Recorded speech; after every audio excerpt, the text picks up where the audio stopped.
A vision is a general declaration that describes what a particular town wants to be. It should be no more than 2 sentences. Wordsmithing, writing a vision is the most difficult work you'll ever do as a community. The pine tree and the eagle, 2 simple symbols, 2 sentences that everybody can write on their heart. So that whenever you talk to somebody, everyone gives and receives the same message. That builds trust. Trust is built on predictability these days. There's so much uncertainty that if people cannot be sure, they don't trust. It makes them afraid. A vision is the foundation of building trust that must be simple. If you don't know what you want, you can't have a vision. It's got to be stated in the positive. If I walk into this pretty lady's restaurant, and she comes up to me and says, "What would you like for supper?" And I say, "I don't want ice cream." How can she serve it? But we're so used to moving away from what we don't want. We can't define what we do want, and that's our major problem. I spend most of my time helping to reframe the issue from the negative to the positive. And whether I'm working with a 4th grade class or a community, I have to teach them how to think in the positive and state in the positive. How many of you have kids? How many of you remember your parents, or you tell your children, "Don't go in the street"? What did you really mean? Stay in the yard? But what does a child hear? Go street. Don't does not make sense. And if we always think about don't do this, we're trying to move away from what we don't want, how can you frame a vision of what you do want if you can't define it? We have to learn to think in the positive. Stating in the positive, for example, a community has an urban growth boundary issue.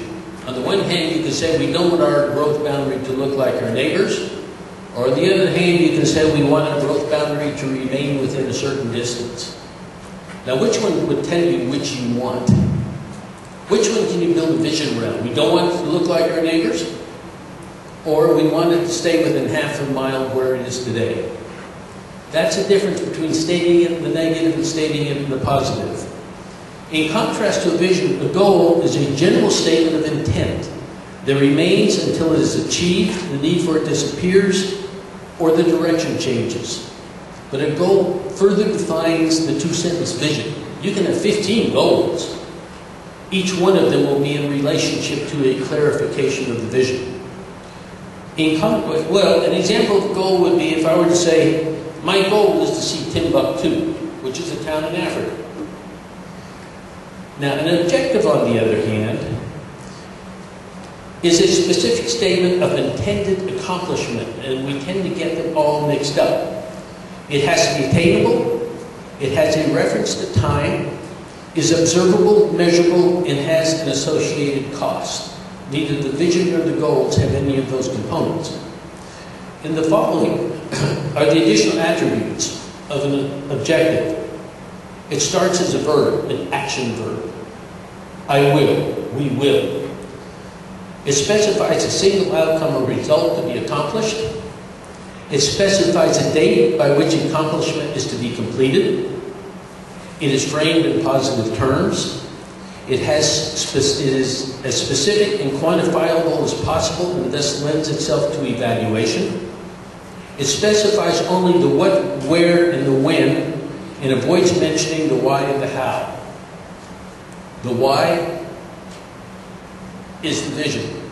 The how is the plan. And it is product-oriented. Now consider my previous goal. My goal is to see Timbuktu. To make this into an objective, I would state, I will see Timbuktu on my 21st birthday. I will see, as a single outcome, seeing Timbuktu. It specifies a date, my 21st birthday. It's framed in the positive, I will see. It lends itself to evaluation, whether I did or did not see. It clearly states what, where, and when, and finally, it's product-oriented. As you strive to achieve an objective, you must remember that the objective has to be fixed and concrete. The plan to achieve it must be in sand. However, the common human tendency is to change the objective, devalue it if it seems difficult to achieve. We play musical objectives. Any of you ever build fence? Ever build a fence? You have the post you begin with, and the post out there, that's the vision, that's where you want to go. Now ideally, you have a string and you can make a straight line and you position the post. But the way you would build a fence, if you do it without that, if you change objectives, is to put a post in here, put a post in here, then you pull this one up when you put the next one in. And you pull this one up when you put the next one in. So you never have any way to align what you're doing to a specific outcome. We do this all the time. Musical objectives is a norm. And Alan Greenspan, who was in charge of our economy for a long time, once said that when people are frightened, the first thing they do is disengage. That's what changing objectives is about. If it scares you, you don't see how you can achieve it, then you switch it, you downgrade it to something easier.